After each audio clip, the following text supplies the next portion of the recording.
This is Accessing the Pipeline, a podcast for Black professionals in private equity and finance brought to you by McGuireWoods. Join host Rubin Pusha III as he welcomes special guests offering insights into accessing capital, developing and expanding relationships, opportunities, and driving growth for Black-owned businesses. Tune in to access the possibilities. All right. Welcome to the next installment of Accessing the Pipeline. This is your host, Rubin Pusha, partner at McGuireWoods in the Chicago office. Please join me in welcoming our guest, Burley, who's a partner at Avante Capital Partners, recent promotion from principal to partner. So huge congrats to you on that front. Sly is based in Los Angeles, California. It's so good to have you with us today. If you're all set, let's just jump right in. Yeah, no, happy to. Thanks, Ruben. Super excited to be here and partake in this dialogue. And yeah, let's get started. All right. Well, in true access in the pipeline form, I think it's really helpful to get as much background as we can before we start getting into the sort of the meat of the conversation. And so, if you wouldn't mind just sharing with us a little bit about your academic and professional background leading up to your current role at Avante. Yeah, no, happy to. So I studied applied math and economics at Harvard University.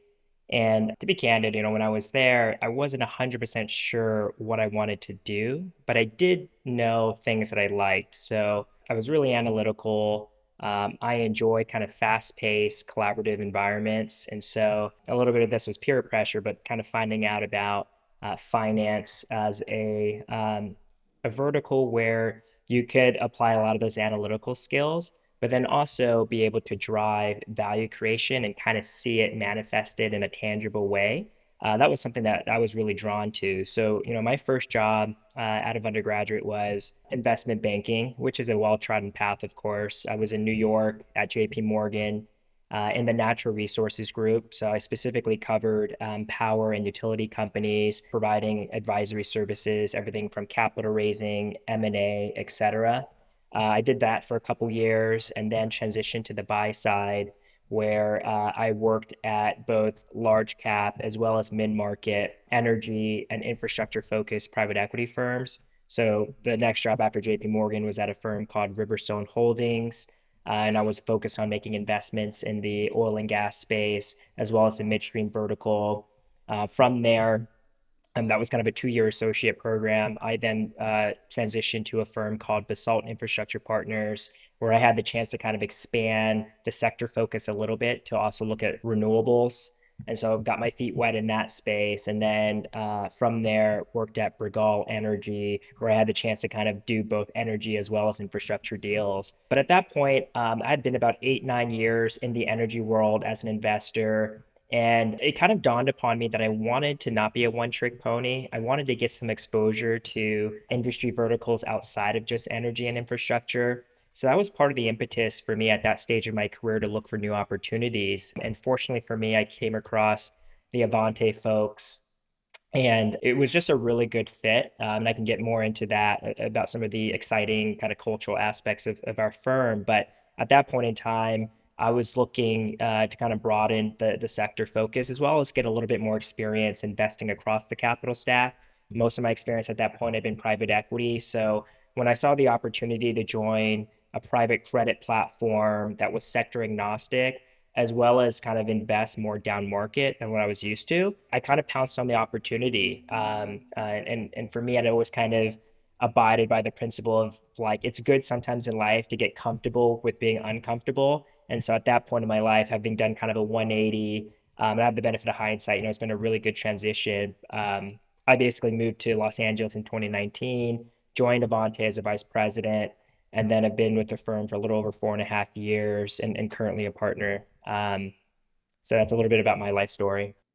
Yeah, no, I appreciate you sharing those details, and I think that's a good lead into giving us a quick, elevator spiel about Avante Capital. I know you've already alluded to the fact that you guys play in the private credit space, but I know that the firm does so much and so important to the private equity ecosystem, in particular for women and minorities. And so it'd be great to hear a little bit about that.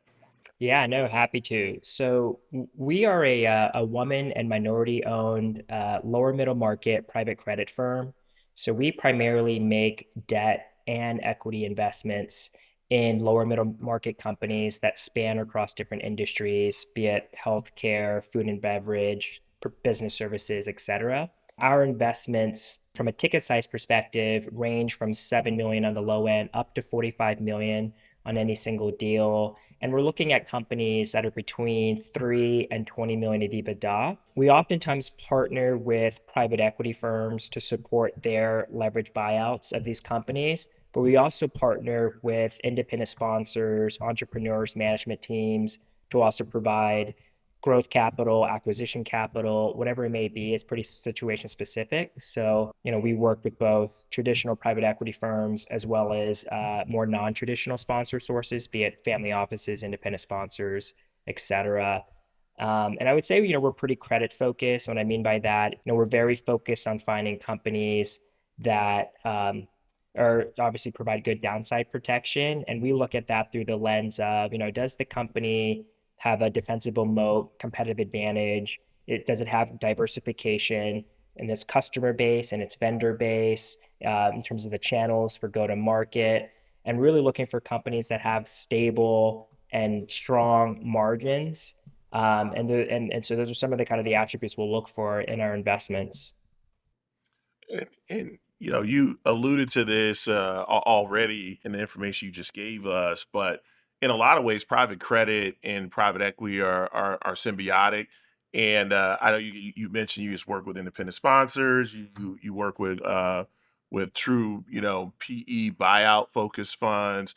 But could you kind of dig a little bit deeper and really talk about how those two dovetail and how they might work together on a particular deal?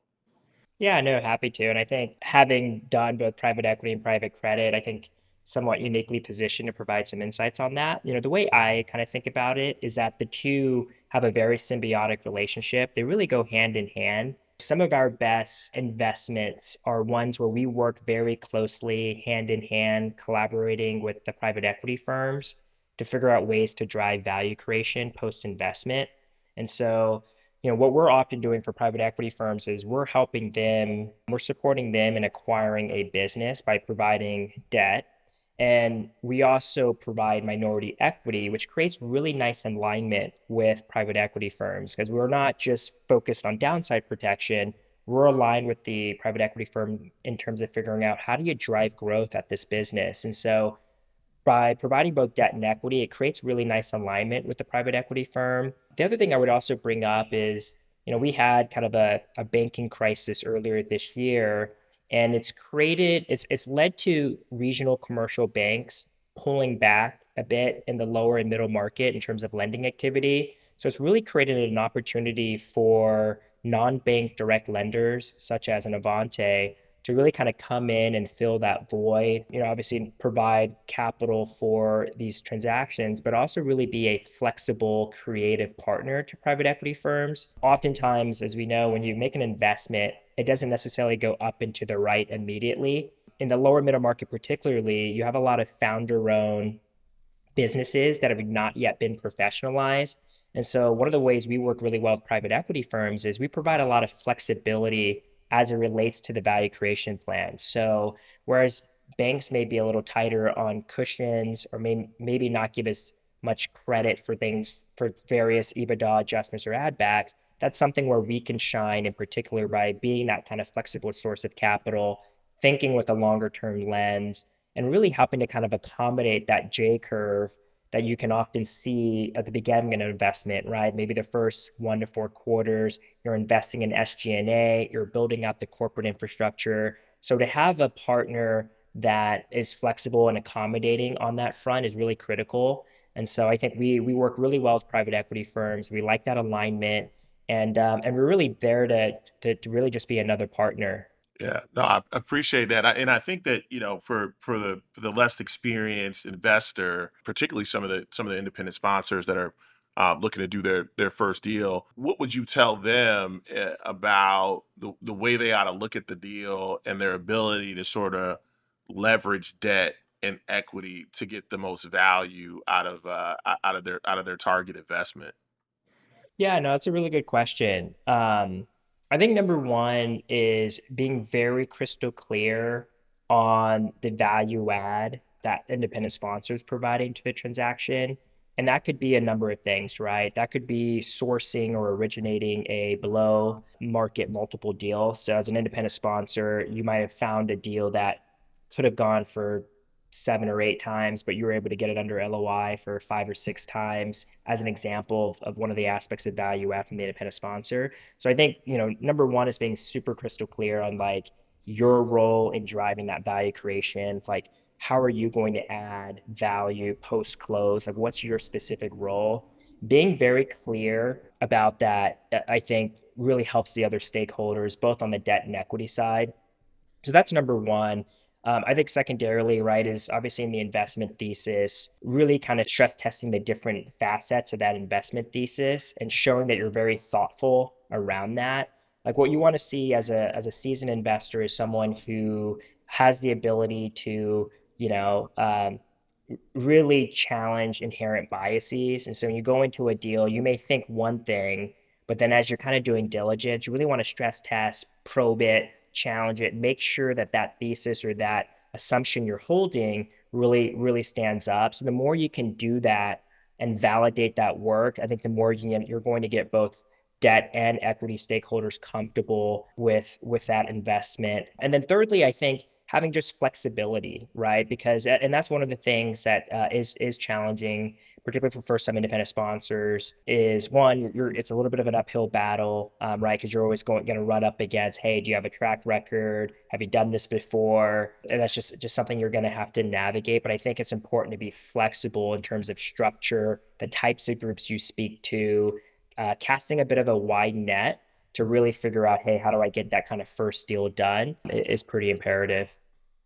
All right, no, that's awesome. I appreciate the nuances of being flexible on both structure and what you thought was going to be the mix of equity and debt, and just really trying to play on the different pressure points to add the most value to the deal in a way that's still attractive to the capital providers, be they debt or equity that you're trying to bring to the table. I think those are really really important points. Pivoting a little bit, I wanted to spend some time talking about one of the industries. I won't characterize it as being hot for Avante right now, but I know that you all have done a few deals in the food and beverage space, and it seems that COVID kind of ushered us into an area where in 2021, capital raised and deployed in the food and beverage industry across various segments was at an all-time high. And although those numbers are down just a little bit, food and beverage seems to be here to stay. It seems to be somewhat recession-proof, despite inflation and supply chain issues. What is it about the food and beverage industry that's so attractive to you as an investor? Yeah, it's a great question, Ruben. As and we, so we had the benefit of investing, I think, in a more kind of normalized environment coming out of COVID, because COVID was certainly an aberration in terms of there was a massive kind of pull forward of demand in the sector. So we did two recent deals and kind of had the benefit of seeing some of that normalization take place. But in terms of the sector, I mean, one of the reasons we're really drawn to it is that it has a lot of the attributes that make for a strong credit. So the first thing we always look for is, do you have stable demand patterns? And so for both the businesses that we looked at, they're selling products that are lower ticket sizes, appealing to multiple demographic groups.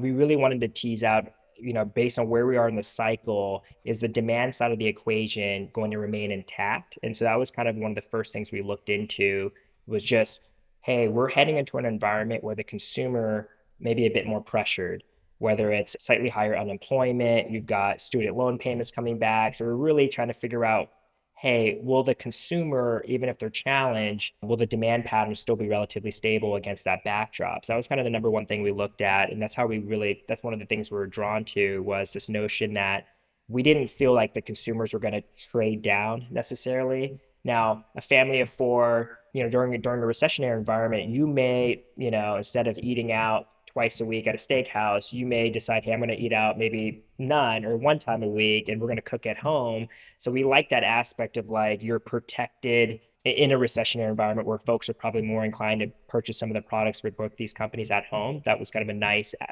aspect. And we didn't really see the whole, hey, substitution or trading down as prominent in both businesses we saw. So that's part of it. I think the other aspect we like was that there were still some embedded growth opportunities, organic growth opportunities in particular. So when you have this kind of mousetrap where you've got good downside protection, but you've got really nice visibility to growth, that's kind of a sweet spot for us where it's like, okay, we feel good about this, not losing money on the downside. But then really the question is, how are we going to drive growth? And there's a myriad opportunities from both an organic as well as inorganic standpoint to materialize some of that growth.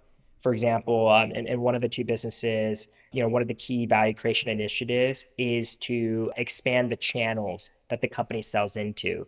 So right now, for one of the companies, they're selling predominantly into more ethnic mom and pop grocery stores.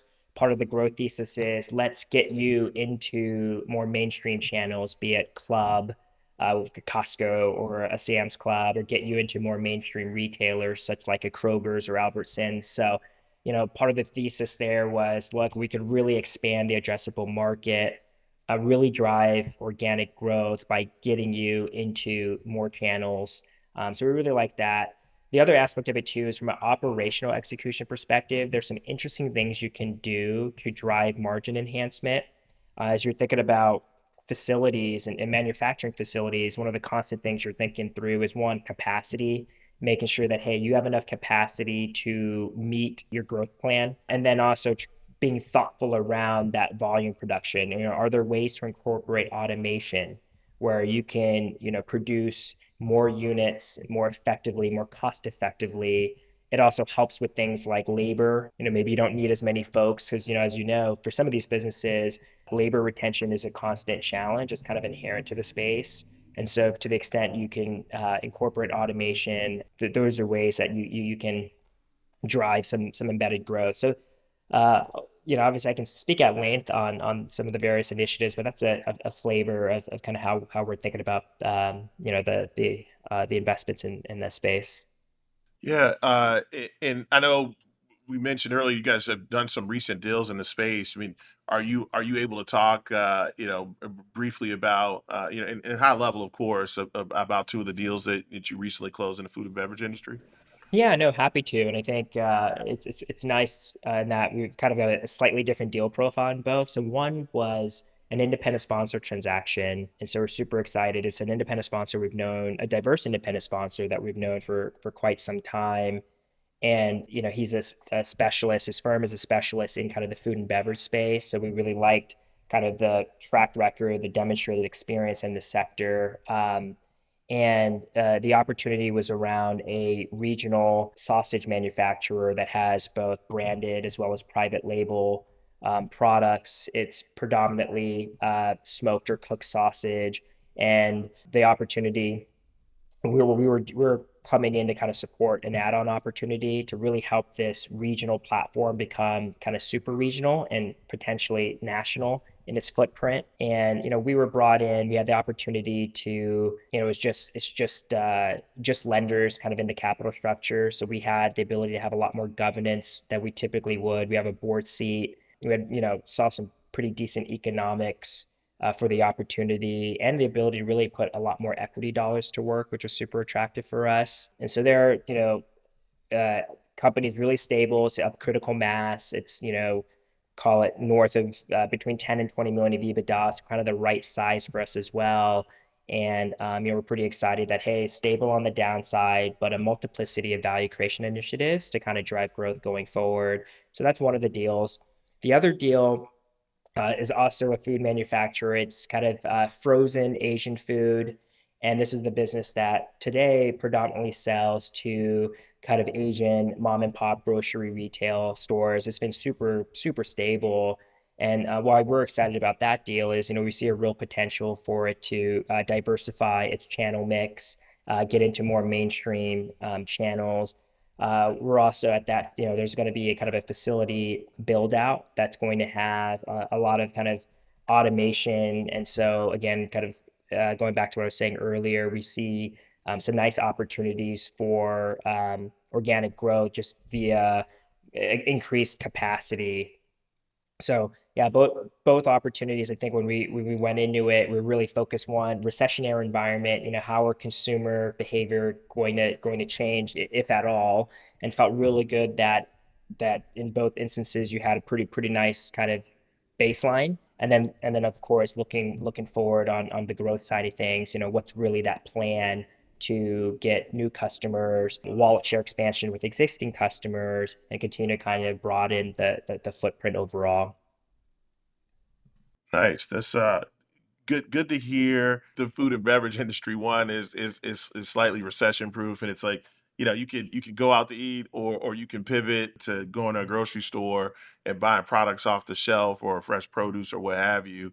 But you still got to eat. So it provides, I think, a pretty interesting investment opportunity, and good to hear that, some of the there aren't as many headwinds, and it sounds like there are quite a few tailwinds in terms of where the food and beverage industry can go. Switching gears just one last time, I wanted to spend a little bit of time talking about Avante's efforts in the diversity space. As you know, McGuireWoods has its women in private equity and Black professionals in private equity initiatives, which I think, your firm has been fairly active in the women in PE.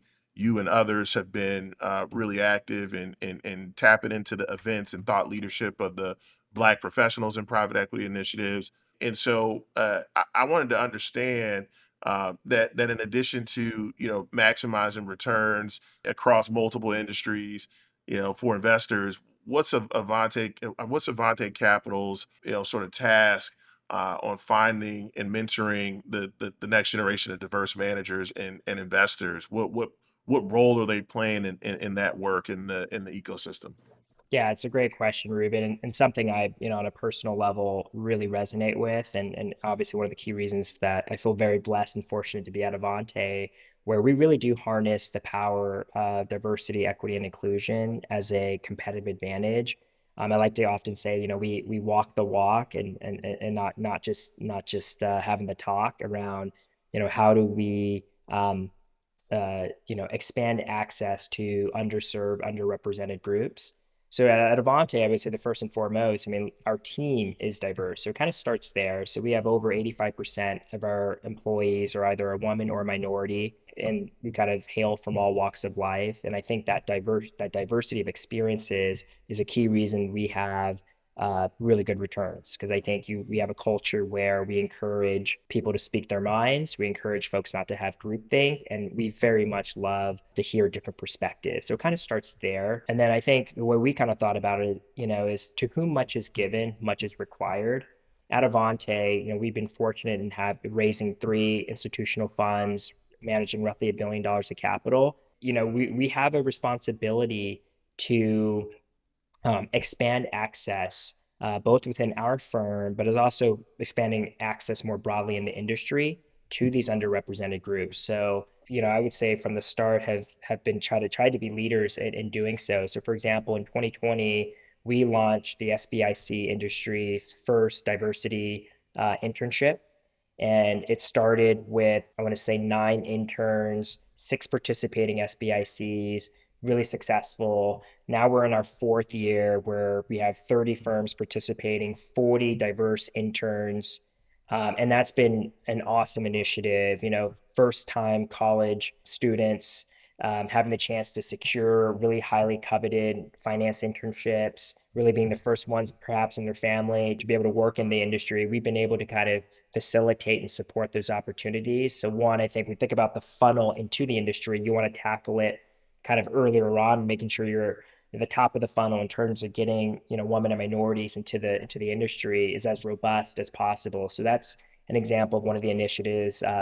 Is our small business investing scholars program. A couple of the other ones I'd kind of highlight is one, we have a women's operating network, we call WON, or one, and That's where we have a database of north of 200 women with C-suite experience or prior board experience.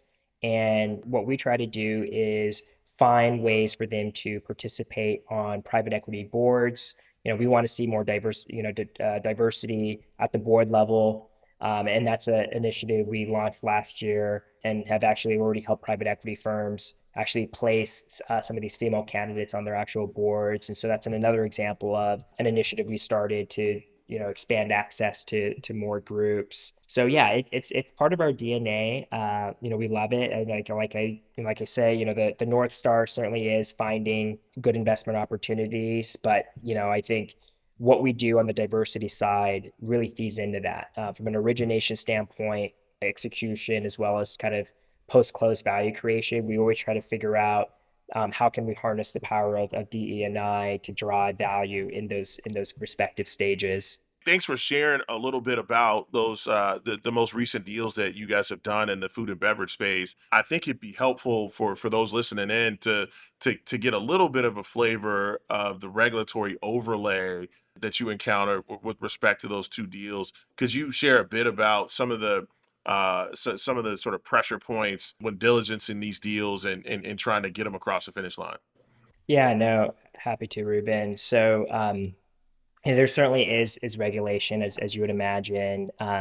The entity that gets involved, whether it's the USDA, the FDA, is partly a function of the type of produce, whether it's frozen or cooked, et cetera. So there is uh, a modest degree of regulation. As you can imagine, food safety is of paramount importance beyond just kind of what the regulatory bodies and having kind of annual certifications and checks around your manufacturing processes, your quality standards. Oftentimes, the customers that you sell into will also do their own diligence. It's kind of top of mind for most kind of food companies is food safety risk, and you really want to be leading edge as it relates to having really good protocols in place, right? The culture around making sure that you're going above and beyond and not putting yourself in a position where you might have a regulatory infraction. So, and a lot of that comes down to kind of training, having leadership, a food safety officer,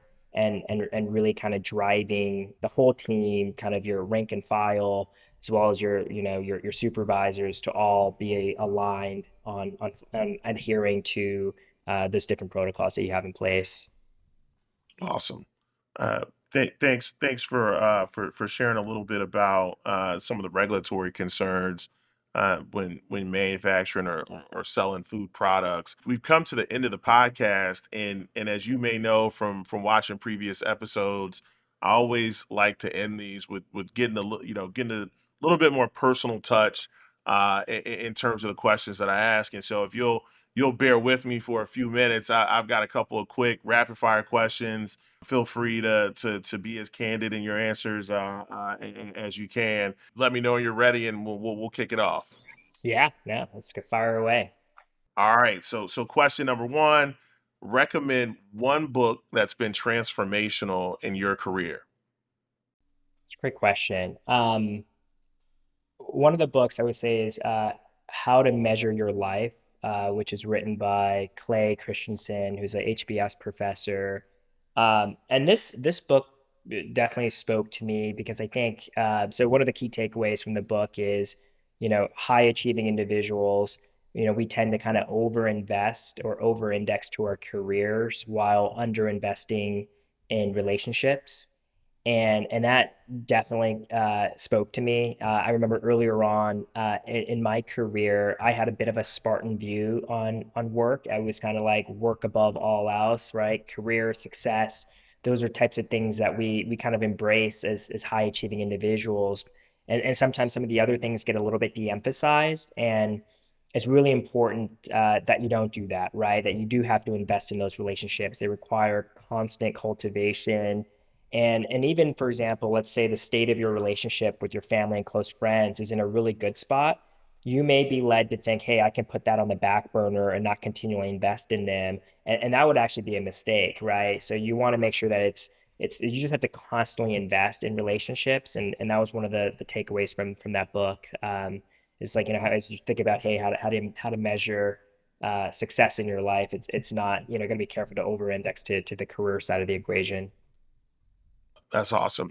That's certainly the first time that someone's mentioned that book on the podcast. We've had a couple of repeats, so appreciate that nugget. I'm going to add that to my reading list. Something a little less academic. What cocktail best describes your personality? That's a great question. I'll probably go with a cocktail that I enjoy drinking and try to figure out if there's a way to tie it to my personality. But I'm a big fan of mojitos. I find them to be, they're easy to drink, they're refreshing, I like the flavor. And I kind of that reflects my personality from the standpoint of, I'm a bit adventurous. I'm pretty easygoing, so get along with folks from all walks of life, and very much like I feel like mojitos are a drink that men and women both like, fairly easy on the palate. So that would probably be the one that I would anchor to. All right. I enjoy a good mojito.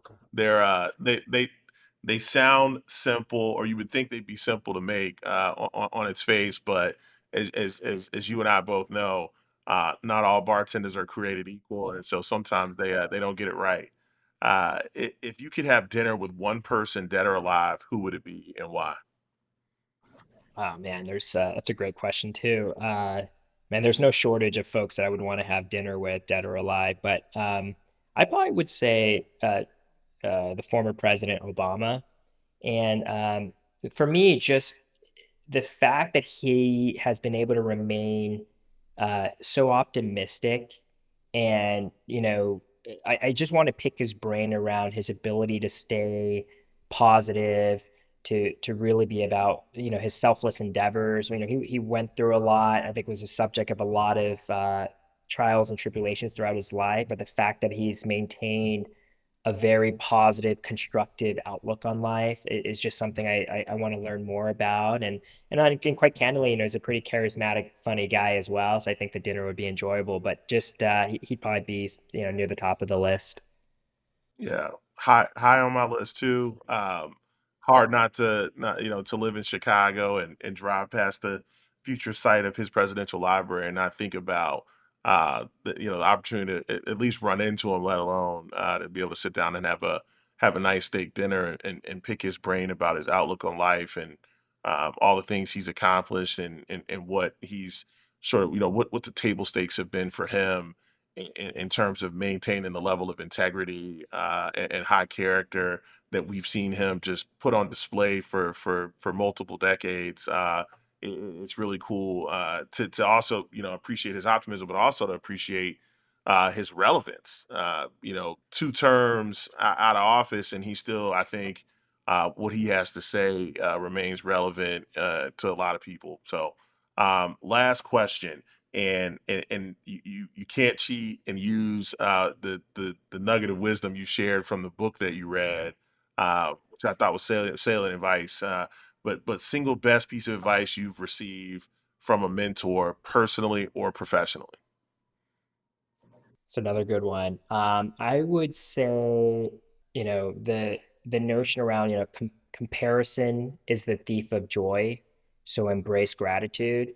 And I think that particularly it probably resonates with listeners on this podcast, where I'm sure a lot of folks, we're all ambitious. We're all trying to make an impact, contribute to society, and sometimes it's natural to kind of look to your left and right and kind of take stock of, how your career is doing, or how, such and such is going. And I think it's a reminder that there's always going to be, of course, someone that has more, is doing more, and you shouldn't let that get in the way of you being happy with where you're at in life, because it's not a race against the your peers, but it's, life is ultimately a race to be the best version of yourself. And so to the extent you can, be grateful and embrace gratitude, and not compare, I think this goes a long way to, bringing about happiness. And so I know earlier on in my life, that was something that's easy, and particularly in finance, to play the comparison game. But when I heard that advice, it certainly was cathartic from the standpoint of, relieving some of that mental burden, and thinking about life through a different lens. Yeah, excellent advice. I'm not sure if you're willing to share who gave you that advice, but comparison is the thief of joy. I mean, I mean that may be the title of the podcast. I that in both the legal profession and private equity, whether it's emerging managers, independent sponsors, or individuals working, you got to run your own race. It looks different for everybody. Success comes at different times for people, and sometimes you've got to make some mistakes in order to learn and grow and set yourself up for that space of success, that space of gratitude, that space where you're now helping other people be successful. Those things don't aren't as enjoyable if you don't get to make some mistakes and bump your head along the way. Totally. Well, thank you, Sly, for being on the podcast. Ladies and gentlemen, Sly Burley, Avante Capital Partners, recently promoted to partner. So, congratulations to you. And I look forward to continuing to follow your career and all the cool things that you're doing in the private equity space. Awesome. Well, it was a pleasure conversing with you, Ruben, and thanks again for the time. It was awesome.